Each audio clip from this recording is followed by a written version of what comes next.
Okay.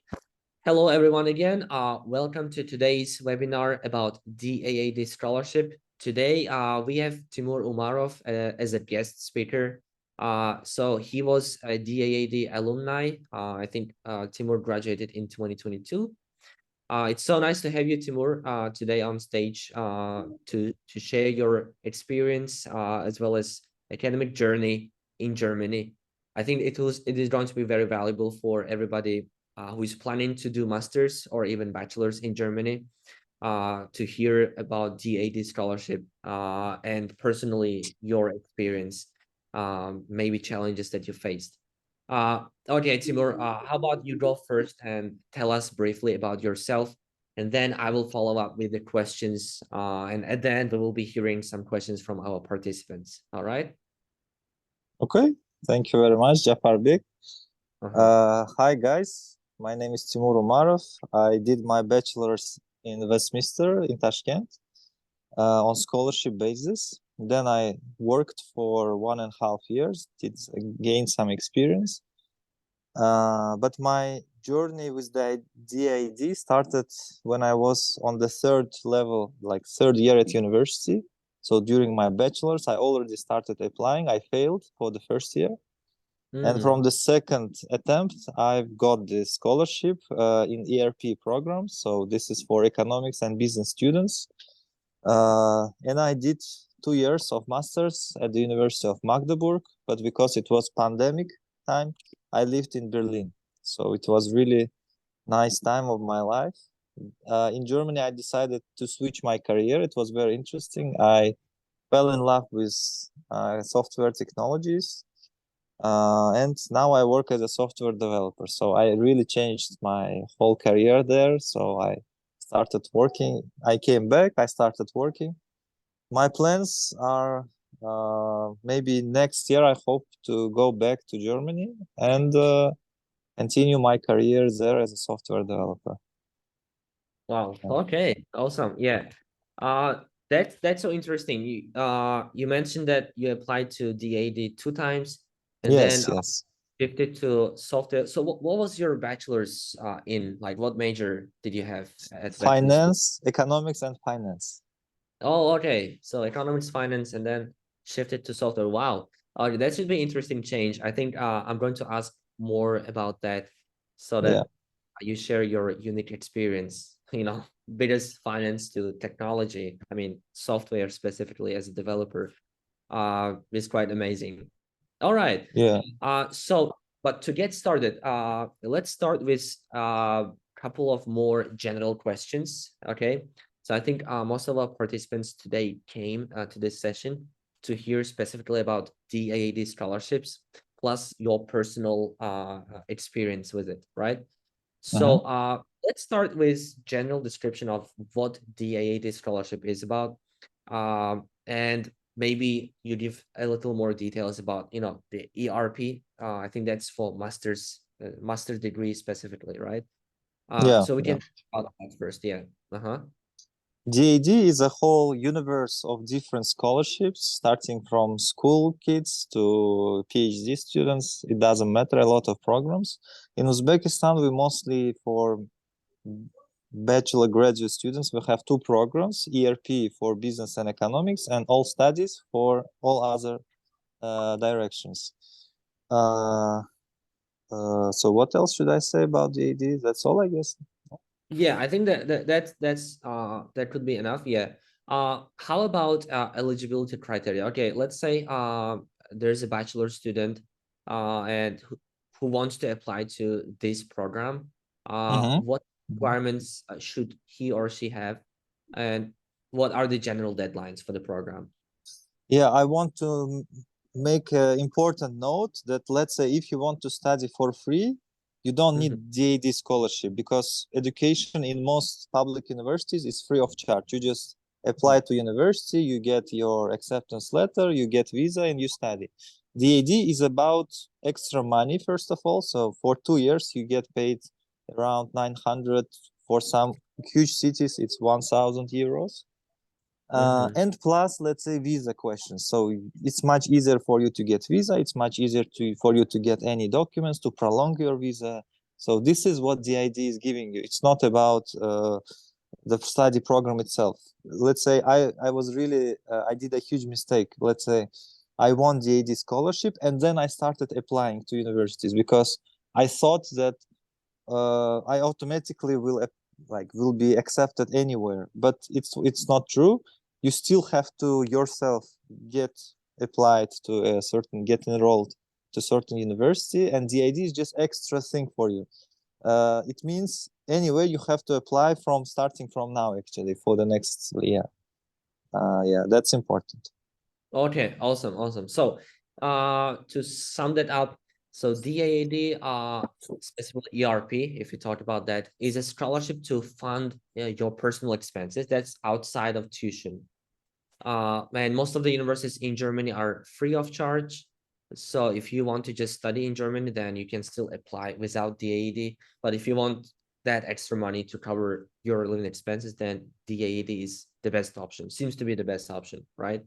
Since it Yeah. can offer you some advantages with visa procedure and deadlines. I think, yeah, if I remember correctly, deadlines are around October, late October, I think. Yeah, so this is like a perfect time for people to consider applying, probably.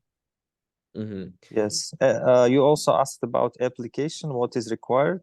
Should I Yeah, mention? general requirements. Yeah, we can cover that a little. The most important are, first of all your diploma starting from school in English language or German language. It means, let's say, if your school diploma is in Russian or Uzbek, you have to not just translate, but it should be like approved translation from. Like apostille?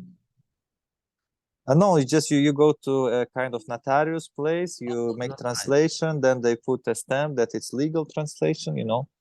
The same for Lyceum College, or now you don't have it. And university diploma also should be, if you have it in English, then it's fine. You should have language certificate, IELTS or German, so at least 6.5, preferably 7 plus IELTS, or German B2 and higher. Then you should have motivation letters, the most important document. Many people, you know, they Google it from templates, ChatGPT, etc. But really, the most impactful, the most important document should be your motivation letter, because everything, all your documents should sum up to one kind of story. Why are you doing this? Why do you need this? Yeah, why Germany needs you, etc. So what else? You can also submit all your other documents, such as activities, your social life. You know, you can submit it. It will be also helpful, but in English language. Then you should also submit several their forms, kind of their application forms, but that's not hard. And CV should be also Europass format. Not difficult, just takes time, you know, technical. So that's all, I guess. I see. Okay, wonderful. Yeah, I think that is a perfect summary of all the requirements that you need to have before applying. So yeah, in terms of language, so you mentioned you need to have IELTS for English programs or German for German programs, right? Yeah. But I am guessing there are lots of English programs available for international students. So if you have Yeah. IELTS 6.5, but as Timur mentioned, preferably 7 or higher, then you should be good to apply. And okay, you highlighted, I think, motivational letters as an important criteria because you need to tell your story to the admission officers. They're actually going to read and pay attention to why you want to come to Germany, study here, and why you want this particular scholarship. So what kind of tips or advice would you be able to give for students who are considering applying to DAAD and now thinking about motivation letters? Yeah. If we are talking about DAAD, many people ask, let's say you have to choose 3 universities. But in the motivation, you should write only about one, the main first choice. And everywhere, actually, you should talk, let's say during the interview, also about only your first choice. That's very important. No need to waste paper for the second and third choice. And even if you eventually study in another place, another program, it's absolutely totally fine. You don't have to stick to this, you know. That's many people ask about this. I don't know why. Actually, I was also curious, but stick to only your first choice, and then after getting DAAD, you can do whatever you want. Absolutely, they don't care. About motivation, keep it short and answer questions. You should Google DAAD motivation letter questions. There are 6 or 7 questions they expect you to answer. And answer them. Personally, I did the following structure. I did 3 paragraphs, and in each paragraph, I asked myself question. For example, the first paragraph was, why me, let's say. Then I explained about me, who am I? Second paragraph was, let's say, why Germany, for instance. And then you write about details of your first university. Let's say I wrote about University of Magdeburg. I really like those subjects. Details are really important. I really want to do internship in this company. I really want to explore this market, etc., etc. This professor maybe. And then about future plans. The third paragraph was about my future plans. What am I planning? So I wrote that I want to return to use a certain knowledge that I will get there. The more details, the better, because it should not be a template. Let's imagine a professor is, reading 1,000 applications for DAAD because they are going not to only Uzbekistan. It's Central Asia, Caucasus, Russia, CIS countries, everywhere they go like a tour. And he will read a lot of the same templates. That's why be detailed, be unique. Yeah, that's all. Okay, I see. Impressive. Wow.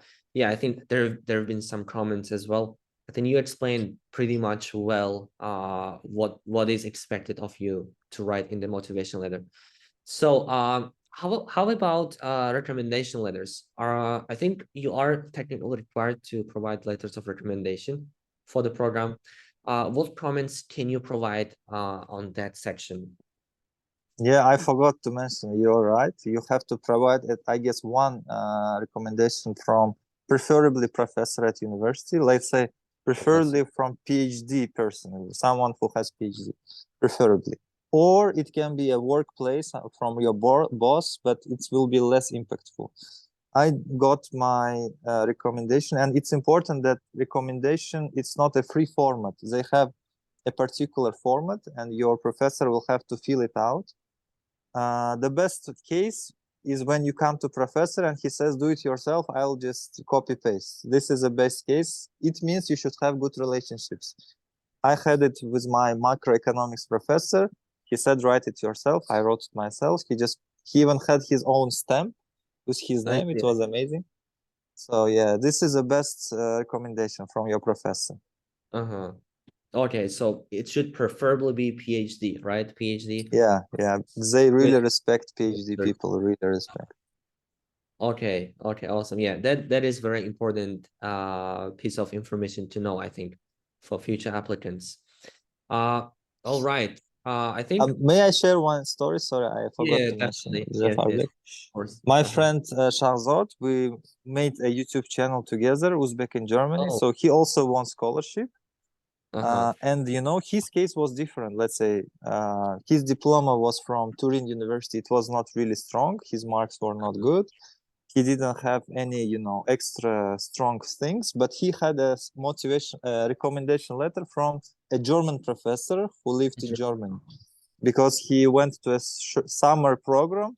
He made good connections, and that really helped him, because they paid huge attention to your marks. If you don't study well, most probably you will not get scholarship. But he had a very good recommendation from a German professor. That really made a huge impact. Wow. Okay. So recommendation letters can be like a game-changing thing. Yeah.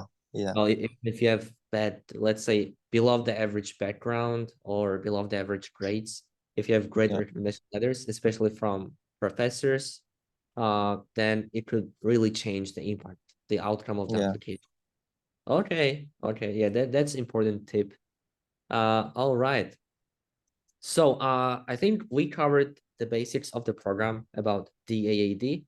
But I think before we move on to the next topic, after you apply, I think you should expect to hear from them, either about the rejection or invitation to interview, right? Yes. Okay, so if we go to that second stage, So let's assume a candidate has applied, a person interested, and then they got invited to an interview. What should they expect from DAAD interview? This is the most difficult part because Okay. let's say half of the applicants will get to the interview, but after the interview, only 10 to 15 people will get the scholarship. And I really saw a lot of people crying during or after the interview or being too much See. worried. This is a Mhm. place where you have to show your best game, and you will really. I remember myself. I was really nervous at that time.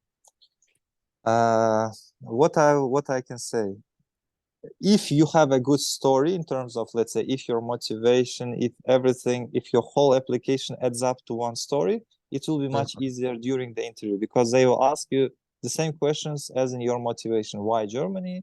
What is your, let's say, educational background?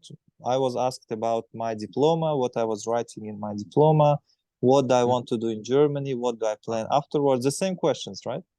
Yeah, motivation uh, letter content.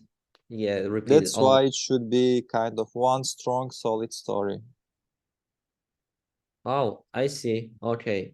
So interview will be kind of a reflection of what you have stated in the motivation letter. Yes, And yes, but this time you need to just convince them that you are really that person who wrote this and are going to actually do whatever yes, you have stated in the letter. yes, exactly. Okay, okay, awesome. All right. So if you pass the interview, so you took the interview, you either pass or you get rejected. If you pass, I think the next step for you will be to apply to universities that you have chosen, that you have selected, right? No, that is wrong. That's what I did, and that's a huge mistake because Oh, you will get the answer in April. But uh-huh. April is almost the end of the admission season. Mm-hmm. You should apply in parallel manner. You apply to the AD and also you apply to universities. You apply First, maybe in February, March, let's say. So uh-huh. after you get okay, anyway, it's two separate processes. It's Mm-hmm. not, they do not have any correlation. You just apply in let's say if you want a top university, their admission is in February already, February, March. If you want a simple university, maybe you can do it later as well, but I recommend you to do it as early as possible because it's not a problem to enter university, it's a problem to get visa in Tashkent. Let's say you get an admission letter in June, and Uh-huh. absolutely it's not fact that by September you will be able to get there because the visa process will really drive you crazy. It will take a lot of time. Without that, without with the idea, it's easier. So Uh-huh. if you apply as early as possible, for example, in February, March, you get as early as possible the answer in April, hopefully April or May. You apply to embassy, and in July you are already all set. You get your visa, you can go without that. I see. Okay. So even if you get accepted by DAAD admission board, it doesn't mean you are already admitted and ready to go to Germany. So you have to start applying to universities as early as possible, just like Timur said. Okay, preferably in February, you already start looking for universities, their deadlines, and meet the criteria they have. Okay, awesome, awesome. Yeah, so you already touched on this topic, which is visa process, right?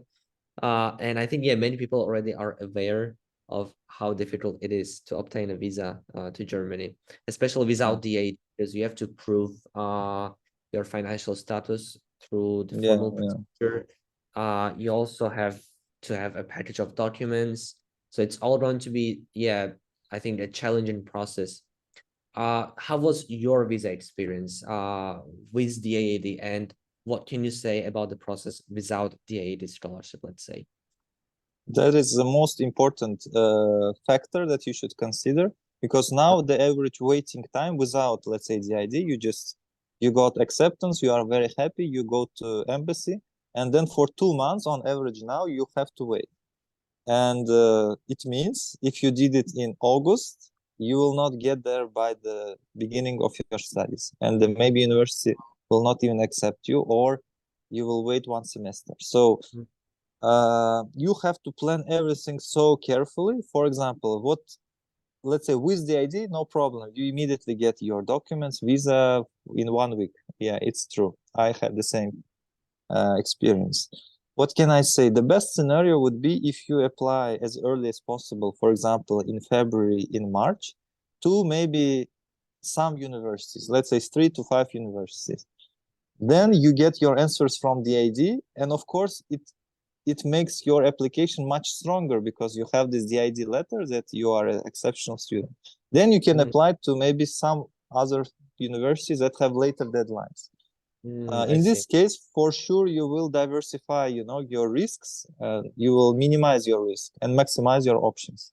The worst case would be to stick to only one scenario and, hope that everything will be perfect. No, with our embassy, it will not be perfect. And now I know a lot of friends who got acceptance, but they cannot leave our country, unfortunately. Oh, yeah, visa problem.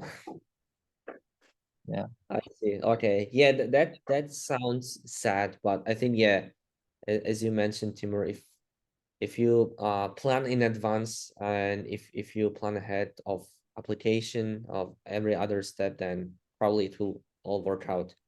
But yeah, of course, you need to expect the other scenario as well. All right. Okay. I think for now that information would probably be enough about DAAD scholarship specifically. So moving Mm-hmm. on, now I think participants could be also very much interested in finding out about life in Germany, life, studies, maybe travel and work opportunities in Germany. So I think to slowly start with, what was your first impression after you got to Germany? I really fell in love with it, honestly, because with the ID, you get the 1 month of learning language.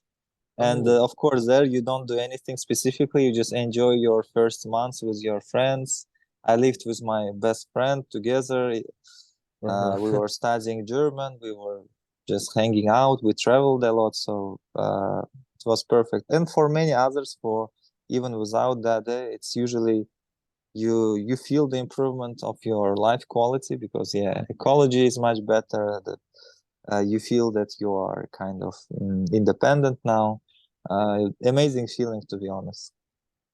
Okay, yeah.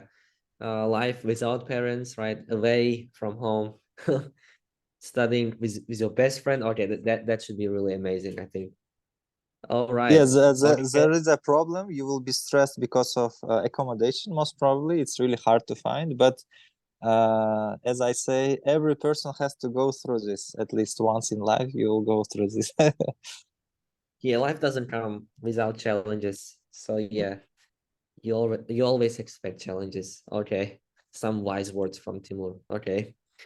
Uh, all right. So you go to your university. I think you you were studying, if I'm not mistaken, again, management, right? Yeah, international management and entrepreneurship. Okay, can you tell us more about your studies? The program was amazing. Honestly, I can say that it didn't help me in terms of, let's say, hard skills that will help you Mm-hmm. to obtain a specific job, but it Mm-hmm. really broadened my mind, and it will really help to grow in the career. So it's not about finding a job, but in terms of growing in the career, that really made a huge impact because we had subjects such as decision making, Uh-huh. coaching. We had subjects on corporate strategy, and those are game changers when it comes to the growth in career. Wow. Okay, yes, subjects focusing on strategy or on making decision, the formal process of doing that. Okay, so they really changed the way you think before Yes, you yes. on with career. All right. So, was it the beginning of your studies when you had, this in mind of changing your career to technology, or how did this occur in your case? Yeah, in my case, I was always conservative. I was not using a lot of technologies. But Uh, in Germany, I started using, of course, online banking. In those years, in Uzbekistan, it was not so popular. But in Germany, I started using buying tickets online, buying some deliveries, doing some grocery online. Everything was online basically. And what else was important, because I was frequently in Berlin with my friends. So I found a lot of Uzbeks in Berlin, and let's say 9 out of 10 were software engineers, Oh, developers, product managers. So this is about, let's say, you see a certain pattern, right?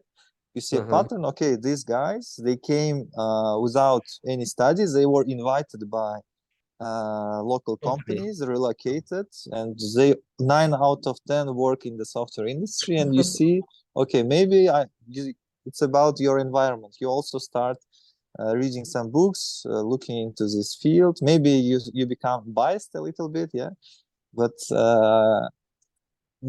for me, let's say the motivation of doing masters in Germany was to find the answer.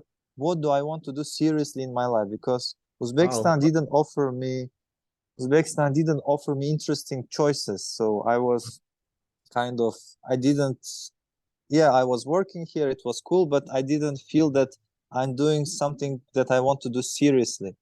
And Uh-huh. there, finally, I found this answer because of my friends, because we were doing with my friend a video blog with interviews with Uzbeks in YouTube, you can find. Uh-huh. And even there, let's say half of people who were doing videos, interviews with were all in IT. Yeah, that's how. Okay, information technology, yeah.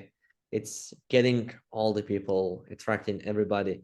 So it was networking. It was people you connected to, Yeah, you yeah, work with, you basically shared information, who changed your perspectives on the career and who helped you become more determined on yes, what you exactly. for the whole rest of your career. Okay, yeah, that is, I think, very important because networking sessions are actually really useful. I mean, I found you via LinkedIn, for example. I didn't Yeah. know that, there is Timur Umarov who studied in Germany through the DAAD scholarship. It was just uh browsing LinkedIn and I saw your connection. I saw your like contact and thought, oh, Timur, he studied in Germany. Let me connect with him. Maybe we can do some talk on DAAD. And I was like, okay. And here we go. Here we come, talking on this topic and hearing your personal story. Yeah, networking is powerful, actually, especially in Yeah. today's world. Okay. So you mentioned you're working in Uzbekistan as a software developer right now. Yes. Yeah. Okay. And you also mentioned that you are planning to go back to Germany, probably as Yes. a software developer again, right? Yes. Yes. Okay. Okay. So how did so you mentioned already DAD changed the perspectives on career, on strategy, on how you think globally, Mm-hmm. Mm-hmm. as well as during your time in Germany, you got interested in the IT field. Mm-hmm. But looking at a broader scape, looking more broadly and let's say in the longer term, how DAD has shaped your future plans in general. Okay, so here's your long-term plans. How are you going to achieve them, and how did DAD specifically help you to come up with that plan, let's say? Yes, if we are looking broadly in more broader terms, we have to understand certain patterns, what is happening. Let's say Uh-huh. in Germany, let's say the DAD is very happy if you stay there and work, and that's what happens in 90% of cases. DAD scholarship holders, they do not return as me. Mhm. They stay. Uh, they stay because Germany allows you to, first of all, it's not so hard to get a job.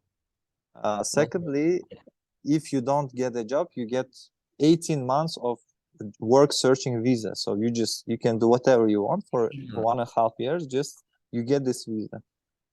Uh, and why? Because first of all, the aging population. Let's say two young people in Germany, they do not produce two children. Yeah, they produce 1.8 children. It means they need young taxpayers who can help to pay the pensions, who can help to contribute to the economy, who can help Mhm. to the labor market. Let's say Sweden, they decided to accept migrants, yeah, searching for asylum. Germany decided to make the education free, give you the visa that you search a workplace. But if you find a job that is less than 50,000 per year, then you will just have to leave the country, because they don't want, let's say, low-skilled people. They want highly skilled people. That's very smart in terms of their strategy to solve this huge issue, for their society. And now Germany is experiencing a huge problem with, let's say, that if you look at startups, if you look at innovations, 60% is USA. If you look at venture capital, 30% is China. Europe is, less 3% only. So Europe is really behind everyone in terms of digitalization, in terms of innovations. That's why they are now pouring billions of dollars into this. How you can feel it? If you now search for master programs, something like innovation, it will be free of charge, 100%, and it will be for international people. Let's say in Germany was not so open even 5 years ago, but now they really try to attract international talented, highly skilled people. And I like this trend. I want to be a part of it. That's why I decided to go back there to work in this field, because a lot of opportunities. Let's say Blue Card is a special visa for IT specialists. It's almost like a citizenship, and in 3 years you become a citizen.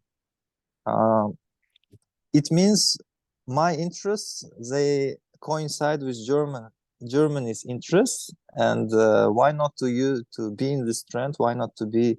Because there is a great book. It's called Geniuses and Outliers, Malcolm Gladwell. I really like one idea from that book. It says your future depends on, first of all, your genes, your genetics. You do not control it; it's just given to you. On your personal motivation, it's the second factor, and it really depends on you personally, your personal motivation. And the third one, which is really interesting, the era, the decade in which you are living. Let's say you graduate from university. What is the age right now, right? And now we see the age of pure digitalization. All analog factories, companies are going digital, and we have to accept this. We have to be inside of this time, inside of this era.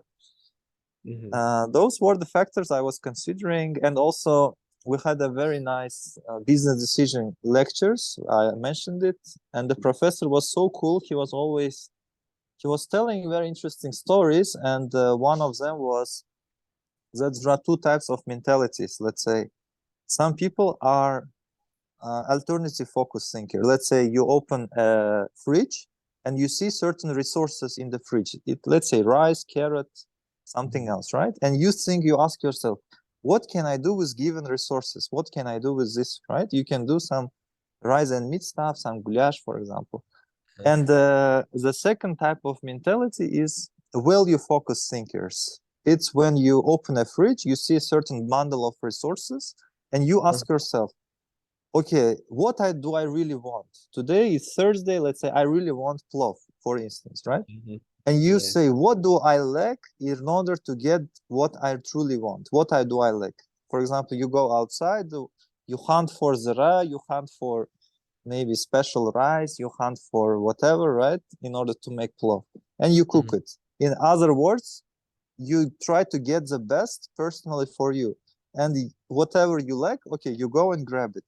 So you are not afraid of those, you are not adapting yourself into the market. You try to adapt it into your priorities. And the first one is adapting. And I'm not saying that the one is better than the other. Depends on the time. When it's crisis, you try to use your alternatives. What can I do with given resources?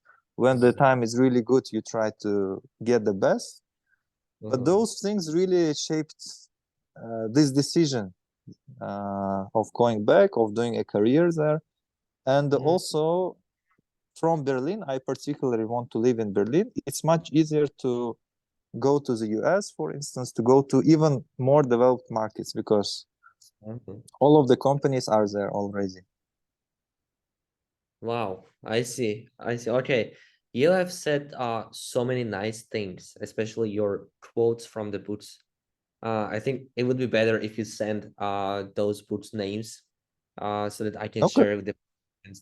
They could get interested because these are really wise words, can help them shape their understanding, you know, and help them make priorities actually.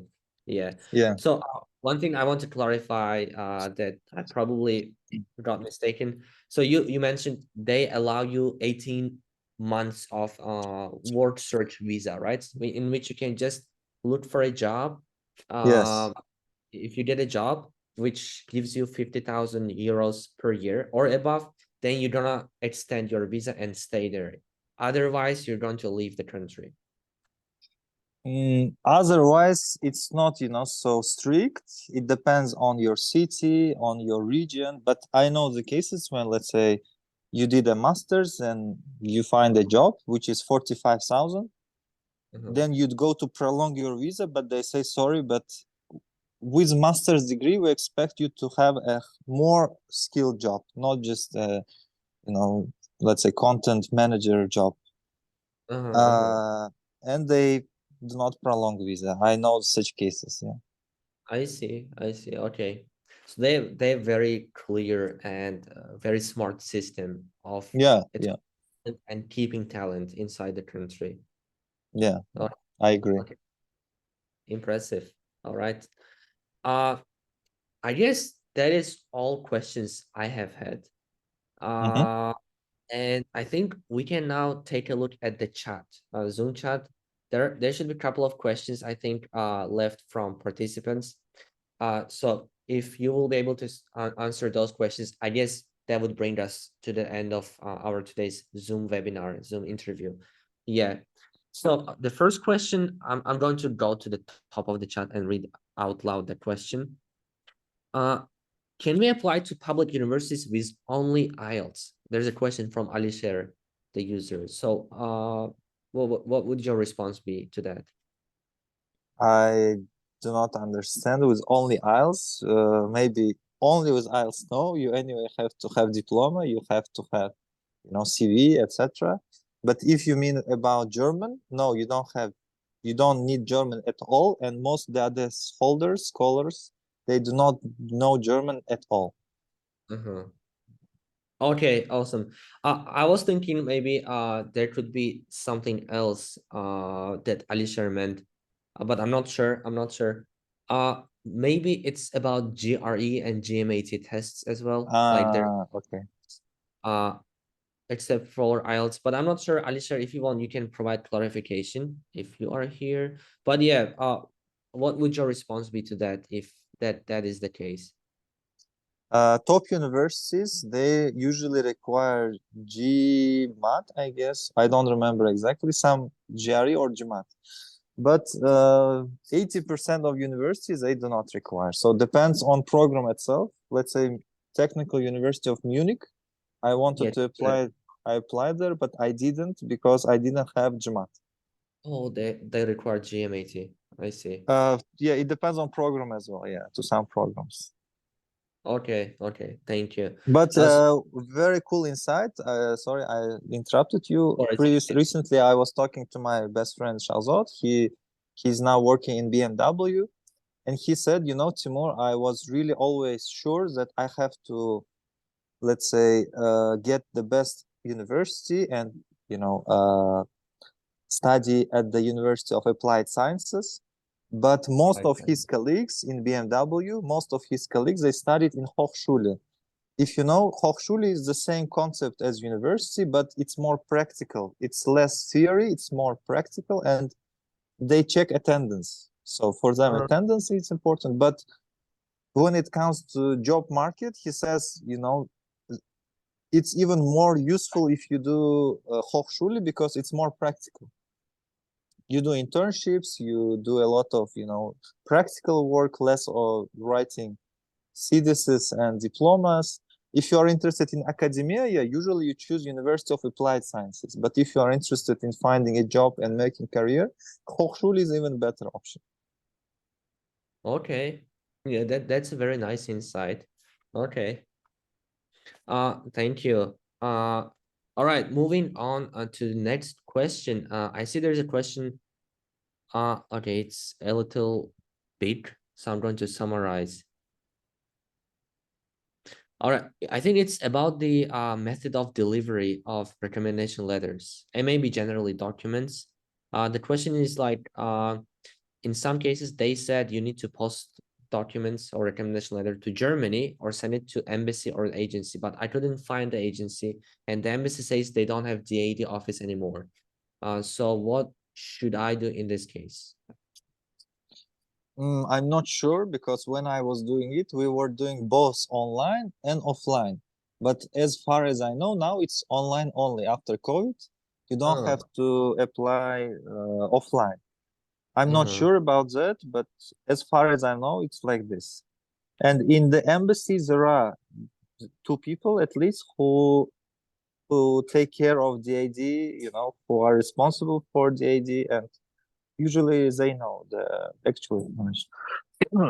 So they're like DAAD officers or people responsible or related with that and can help you, Yeah, right? yeah. Usually, yeah. Okay, awesome. Yeah. Another question that is in the chat is from Umid. How important does work experience impact on application when she or he is applying to masters? So the importance of work, the importance of job experience. It's not so important because many people go immediately after they finish bachelor's. But personally, I recommend you to take at least 1 year of working experience because the value of masters really counts when you have at least some experience. You know what problems you have. You have certain questions that you want to be answered, but after just straight after bachelor's, you don't have it, I guess. So I would recommend not to hurry, to take at least 1 year is good at least. And the job, I think, preferably should be related to the field of study that you want to study in the future or you want to take, right? Yeah. Usually, let's say the motivation, let's say if you are changing your major from one field into another, usually you should explain why, right, in your motivation. And the same, if you have work experience in that new field for you, then yeah, it's much easier for you. Okay. All right. Awesome. Yeah. Uh, there's one more question. I have personal experience of running my own business. That question comes from Asad. I think he didn't finish his question yet. Yeah. So personal experience of running a business, but it was not legally registered. Okay, so I think question probably is about proof of documents to the As far application. as I know, they don't check. They're not going to check. All right, As far yeah. as I know, when you Business. apply to universities, the universities are not checking, and the DAAD office is also not checking, as far as I know. I see. Okay, okay. So if you mentioned you had a business, shouldn't necessarily be registered as official entity, and you shouldn't necessarily provide documents to prove your Yeah. statement. Okay, okay, cool. Cool. Yeah, I hope that answers the question, Asadbek. All right. I don't see any questions yet in the chat, but if we have any more questions, I think we can allow participants to have like 30 seconds to think. But if we won't have any questions, then we can wrap up quickly today's session because yeah, it's roughly 1 hour. Yeah. All right, let's just wait for 30 seconds. And meanwhile, Timur, maybe for the ending, for wrapping up part, maybe you think about 3 pieces of advice that you would give to future applicants Yeah. for the yeah. Uh, yeah, there are several important advices in my case. I would say, first of all, think about why you are doing this, right? Start with why, because my motivation was honestly, as I said, to, let's say, escape Uzbekistan and to figure out what do I want to do in my career. But as early as possible, if you understand why you need these masters, because applying and all of that is technical questions. You can solve it. Maybe it will take more time, maybe less, but this or that way you will solve it. The real quest starts when you go there and you start investing into a certain future. You do certain actions, you invest into certain future that will be led, the consequences will come from your actions. And the question is why you are doing this, right? Let's say if you want to do a career there, if you want to stay there in the future, then go now and look at the labor market, because you will be surprised, it's changing so quickly. Most of programs will not prepare you for real labor market. Let's say if you want to do a career in Germany, look at the language. You have to know German, otherwise you will be on the lowest level possible. If you have different motivation, then think about your own strategy. I mean, start with why you need this, because most of you, I feel, have the motivation of escaping from this country, but this is not a real motivation. This is just temporarily you solve the issue, right? But what is next? Will be your next step? So think strategically. Your next step depends on the more next steps, on the future steps. Think about 5 years, 10 years. What do you want? This is the first advice. And the second advice about the city. So I really recommend you to choose big city. Most of the applicants who are asking questions from me, they usually say, I want to go to a small city to reduce my costs. Yes, that's true. You will reduce significantly your costs, but you will have much less opportunities in small cities. Let's say the city where I studied, Magdeburg, they didn't have any huge companies, only Intel. And it was really boring, very old company. But when I moved to Berlin, first of all, I found a lot of Russian-speaking friends. I made a lot of network, a lot of Uzbeks. I started an internship in a huge company, Bayer, pharmaceutical giant. So opportunities are in huge cities, and cities also are divided. Let's say if you are interested in international trade, go to Hamburg. If you are interested in finance, it has to be Frankfurt. If you are interested in entrepreneurship, innovations, Berlin, right? So Munich for engineering, etc. So you have to know the how to say the market. You have to know the conditions. So you have to have this analytical mindset and make quality decisions. Quality decisions are based on good process. If you have a good process of making decisions, then even if it fails, you can say, I made a good quality decision. Now, probably you are just guessing, maybe this university, maybe there. So try to have a better quality of your decisions. And the third advice would be language. If you want to live in Germany, please learn the language, at least B1, B2, because otherwise you will have a lot of small issues. Let's say mobile phone, your insurance, doctors, and they will stress you out if you don't understand the context, if you don't understand what's going on. I really had a huge problem with my insurance. I had to pay 4,000 euros because I just didn't understand what was written in my mail. It was coming every week. I didn't pay attention. I didn't translate. I didn't understand. Then I resolved this issue somehow, but it was really stressful. So this would be the last advice. Yeah. All right. 3 pieces of valuable advice. Okay. Awesome. Yeah, I think you provide very nice information, especially regarding cities. So it's trade-off between opportunities and cost. Some people exactly. think reducing cost will help them, but eventually, if they get there, actually, it's going to be the opposite, because yes, you have less cost, but you don't have any opportunities. Yeah. Yeah. Okay. Before we end this today's session, Timur, there's 2 only questions left in the chat.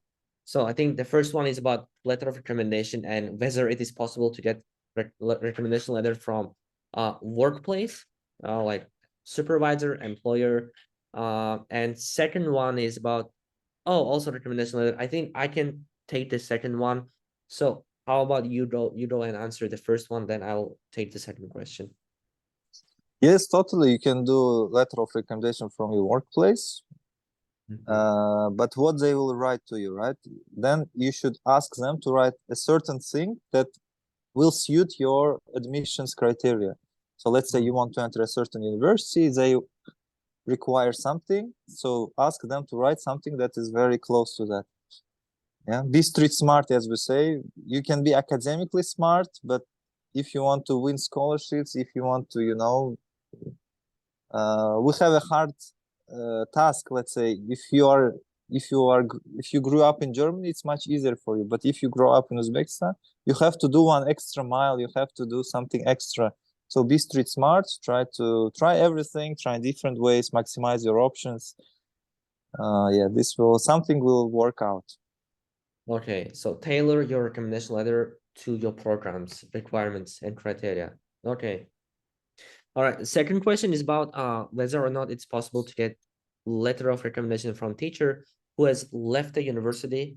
And would that be considered? I think, yeah, it's pretty much considerable if you get the letter from your professor who is no longer working at the university, because that professor, if he or she taught you, and if he or she can provide some description of their experience and valuable insights into your academic background or generally your personality, then it's going to be valuable and considered by the officer. Would you agree, Timur? Yeah, definitely. Okay, awesome. All right. Okay, time flies. People say, yeah, it really flies because again, just a couple of days ago, I found Timur on LinkedIn. Today we are doing interview on Zoom, and maybe in a couple of coming years we will see each other in Germany. Who knows? Yeah. Hopefully, yeah. By the way, I am currently based in China, doing my undergraduate degree. Yeah, so I agree with most of the things you said, almost all of the things you said, especially when it comes to choosing your career, setting your priorities, and as well as taking degree that not only improves your hard skills, like gets you into a job, but also shapes your general understanding of how things work, what I should do, right? Or what things are important for me, actually, what steps I should do next, and all the things you have mentioned. I would like to personally thank you for coming today, sharing your Thank you. experience, sharing these wise pieces of advice, words with all the participants. I think every participant who has watched or who is going to watch the recording in the future on YouTube is going to really enjoy everything you have said. Yeah, Thank you very much, Jafarbek, for inviting me. I had a good time, and I really ask, guys, please, in the future, when you win scholarships, when you study abroad, please also pass to the next generation, share your experience, your knowledge. That's what I was told, several years ago. definitely. That's what we do at Globe Studies. So we love to share information, and we will keep this mission of ours to make youth of Uzbekistan as great as possible, help them access these opportunities, let them know that there are these opportunities. Many people actually do not know about these opportunities. So at Yeah. least that we can do is just, share this information and let them know, hey, let's go apply. There are these things you can do. The door is open to you. You just need to take a couple of steps, right? Okay. Thank you so much, Timur. Again, hope to see you somewhere in the future, probably in Germany. But yeah, thank you again for your time and for your advices. Yeah. Bye-bye. Thank you, guys. Bye-bye. Thank you everyone for joining. Thank you for participating and asking questions. Bye-bye.